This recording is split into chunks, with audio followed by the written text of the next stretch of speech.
Good afternoon. Welcome back into Sports Drive. Once again, I'm Preston Moore. Joining me now live in the studio is Mike Roden of TPSN. Mike, how are you doing today? I'm doing great. Warming up. I was out at a soccer match earlier, and it was a little chilly. How was the soccer match? I know your son was playing. He did play. Tascosa took on Pampa, a very good Pampa team. I was very impressed with them, and they kind of put it on the Rebels. 5-1 was the final. So, yeah, it was 3-1, and Tascosa had scored another goal. Looked like they were going to make it 3-2. Got called offsides, and after that, it was was all Pampa. So that'll do it. That's like the nail in the coffin. Yeah, Tascosa had just you're coming back. Right, had just gotten a little mo, and yeah, it was tough. But again, very impressed with the team from Pampa, though. Yeah, definitely.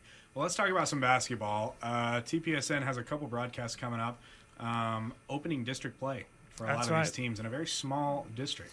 I really hate the 5-team district. And this is just personal opinion because it's so late in starting, number one. And number two, once it starts, you blink a couple of times and it's over. Now, it does put a lot of emphasis on every single game because you don't have time for, to mess around and have a bad game. If you do, you're kind of knocked out of that fight for the district title because it goes so quickly. But yeah, the boys teams will be starting on Friday. Girls teams started last Friday. And so it's definitely finally here for the 3-5A teams. The 4-4A teams, they've been playing since mid-December in their 8-team district race. Right. So they have been underway for a while. But looking at an interesting matchup to kick off the 3-5A boys race, in particular with PD and Tascosa. Looking forward to that one on Friday. Yeah, on Friday. Tomorrow night, I'll be going live from that game at 6 o'clock tomorrow, and then we'll have highlights on the 10. Riley Robinson is putting together a package, I think, as we speak, to preview it tonight at 10. A big game for both teams. I spoke with both of the boys' coaches on this show 2 days ago on Tuesday.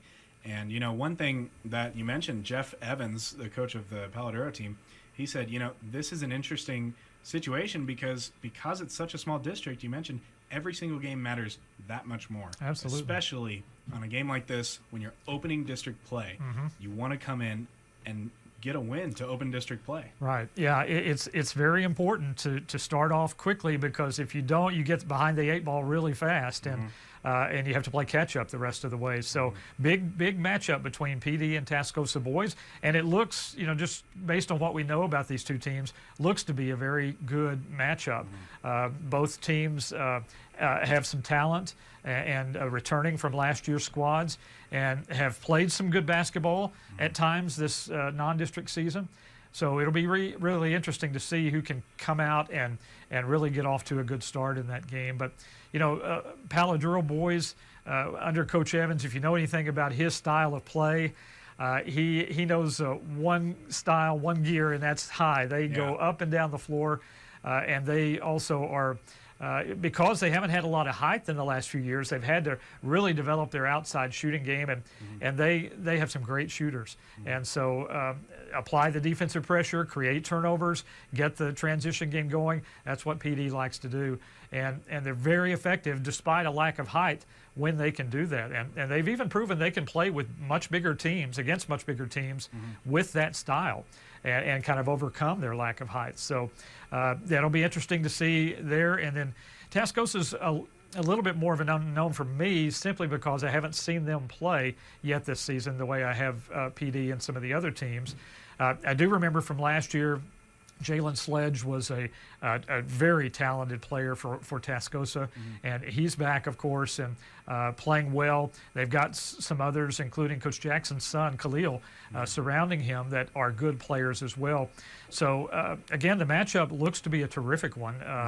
Who will be able to start strong is anybody's guess at this point. We'll see how it turns out. Yeah, and, it might be one of those games where whoever hits the floor fastest in the first quarter can remain on top for the rest of the game. So possibly so. I don't know. It'll be interesting to see how the ebb and flow of that game turns out. Yeah, absolutely.